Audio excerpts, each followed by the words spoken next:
Hi everyone, I hope you all are fine by the grace of Allah।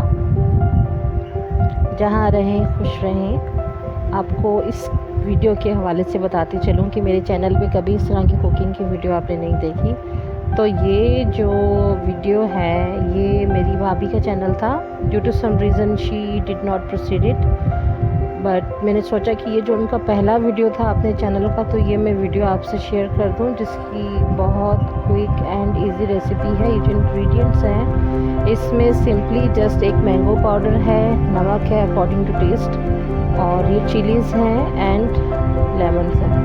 तो आप इसमें देख लें कि किस तरह से हम इन चिलीज़ को कट कर रहे हैं, और फिर इसके अंदर हम इसके जो इंग्रेडिएंट्स हैं वो उसमें ऐड कर देंगे। But it should be according to your taste. जो सॉल्ट है वो आप देख लीजिएगा। जब वो मिक्सअप करेंगे तो हम उस जो इंग्रेडिएंट को हम मिक्स करेंगे उसमें हम लोग पानी की जगह ये जो लेमन है ये सारे हम स्क्वीज़ कर लेंगे। तो वो करके ऐड करके आपने सिंपली इन चिलीज़ के अंदर फिल करना है और देन इसे कुक करना है।